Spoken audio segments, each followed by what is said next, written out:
Man sentenced for violent stabbing in St. George. An RV caught fire in a densely packed St. George neighborhood. And your local weather forecast coming up with highs, lows, and everything you need to know for the days ahead. You're watching St. George News at 5, brought to you by our studio sponsor, We Win Injury Law. Good afternoon, I'm Monica McLaughlin. A man charged in a brutal double stabbing in St. George has been sentenced to prison.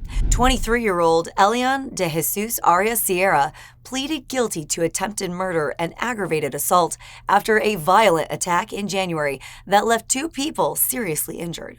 He was sentenced to serve up to 15 years behind bars. Firefighters in St. George quickly knocked down an RV fire Monday morning before it could spread to nearby homes and trees in a tightly packed neighborhood. For more on how crews were able to contain the fires so quickly, here is Maury Kessler. A motorhome caught fire late Monday morning near 1425 North off Dixie Downs Drive in St. George, prompting a rapid response from firefighters. St. George Fire Battalion Chief Robert Hooper said flames and heavy smoke were visible from the RV's roof when firefighters arrived. The blaze was contained within 10 minutes, preventing it from spreading to a nearby home and several large trees. The RV was unoccupied at the time, and no injuries were reported. Fire officials say the quick response and favorable conditions prevented what could have been a much larger fire. The cause remains under investigation. To learn more, read the story. Now we'll take a look at your daily weather forecast, brought to you by Casablanca Resort and Casino. It's a hot one across our region today. In St. George, it's currently 105 degrees and sunny, with tonight's low dropping to 79. Tomorrow, expect another scorcher with a high of 109 and a low of 78. Over in Mesquite, it's 108 degrees right now. Tonight's low will be 84, and tomorrow heats up even more with a high of 113 and a low of 83. Up in Cedar City, it's 91 and sunny, cooling down to 65 tonight with a high of 93 expected tomorrow and a low of 60. Now we'll go to Tyler Todd for your weekly injury law review. Hi, I'm Tyler with We Win Injury Law.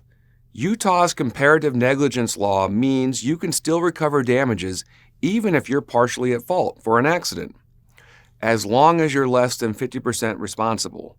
Your compensation is reduced by your percentage of fault. For example, if you're 20% at fault, you can still recover 80% of your damages.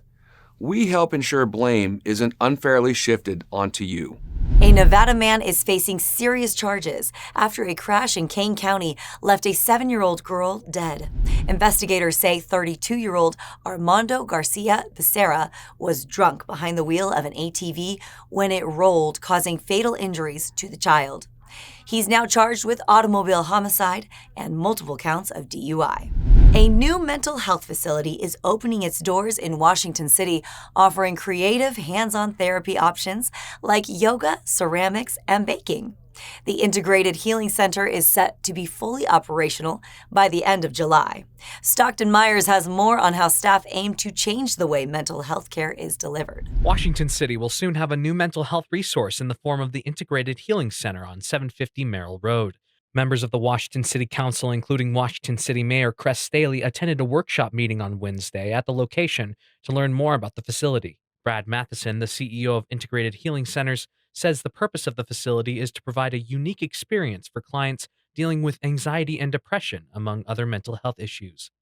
The client experience really is paramount. In the therapeutic experience in any endeavor, what we want to do is really give them an opportunity to come and to kind of enter into a space of change.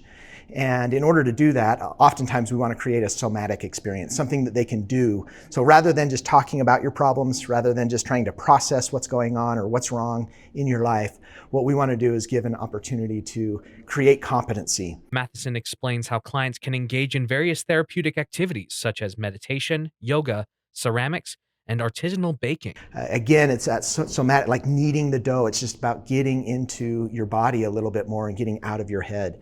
A lot of the research is starting to show that anxiety has a place in our brain, and the antithesis of that is creativity. That those brain waves don't work at the same time. So when you're feeling anxious, if you can get creative, that's going to change your anxiety. Chad Bologna, the Chief Marketing Officer and Director of Admissions for Integrated Healing Centers, says the goal is to bring joy to the clients. It was the idea of getting people out of their own heads, getting them creative, getting them out of this space where they're just ruminating on how miserable they are, and getting them into something that's going to spark some creativity and joy in their life. Mayor Staley expressed his gratitude to the staff for bringing such a facility to Washington City, saying these types of healthcare resources are vital to the city's growth. The benefit cannot be understated.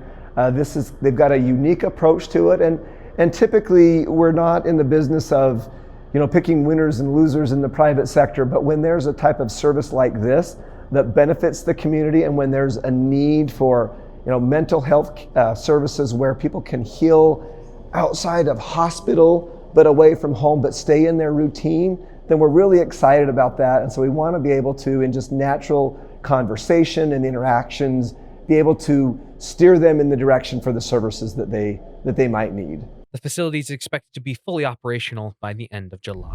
Thank you for watching St. George News at 5. To learn more about our studio sponsor, We Win Injury Law, go to wewininjurylaw.com.